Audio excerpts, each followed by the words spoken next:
کچری یو سړی شکر گزار شي نو د الله نعمتونه په هغه باندې ډېر زیات شي. موږ ته پته نه لګي موږ باندې د الله څه نعمتونه دي. ډېر چې کله یو سړی د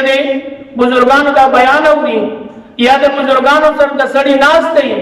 یا د علم علماء په مجلس کې ناست دی احساس شو هو دا دومره غټ نعمت دی. په دې مخکې ورځ کې د یو شیخ صاحب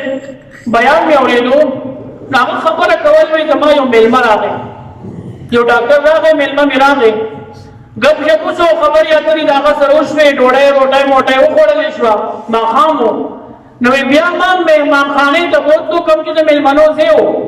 ایمانه چې بس ته اوده شه او انشاءالله د سهار په مانځه کې به ملاقات کوو. سهار په مانځه انشاءالله یو ځای ځو وی هغه د دیوال ته دغه شان ډډه وواله وی ما وی چې ته په خپل ترتیب به اوده کېږي زه ترې لاړم سهار چې ما مانځه نه پاسوو نو هغه هغه شان هغه دیوال ته ډډه والي به اوده دیوال ته ډډه والي وه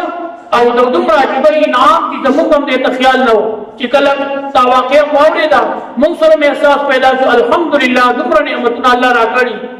وی ما چې کله مانځه نه راپاڅوم نو ما ورته وویل چې یاره ډاکټر صاحب تاسو خو د بزرګانو په شان خوب وکړو دا څنګه چې تو دی ماښام چې ما څنګه پرېښې وې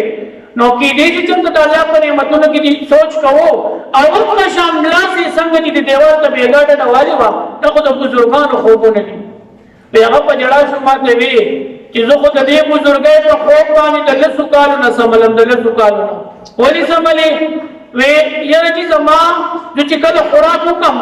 نو د خوراک کولو سره د په کومه نالۍ چې دا خوراک داخلېږي نو دې ته الله تبارک وتعالی یو اټومیټ اقوال لګولی دی.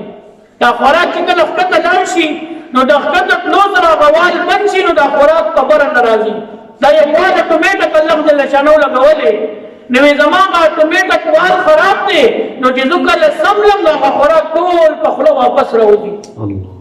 نو زه د څو کالو نه دغه شان ډډه وهم او زه دې سیده سملاستی نه شم نو سوچ مې وکړو مې موږ خو سیده سملو موږ خو خوب ته نعمت ویلې خو دا خو موږ خیال نه دی کړی دا سیده سملاستل پکې لا بل نعمت دی په بډه ډاټېدل پکې لا بل نعمت دی او چې تاوېدل را تاوېدل دا پکې لا بل نعمت دی که دا نعمت الله نه وی راکړی نو که کلونو کلونو بیا داسې په ډډه سیده سملاستل دا ډېر ګران کار دی. دا د الله نعمت دی. اللهم لك الحمد ولك الشکر چې څومره د الله شکر ادا کو نو هغه شکر ادا هغه کم شکر دی.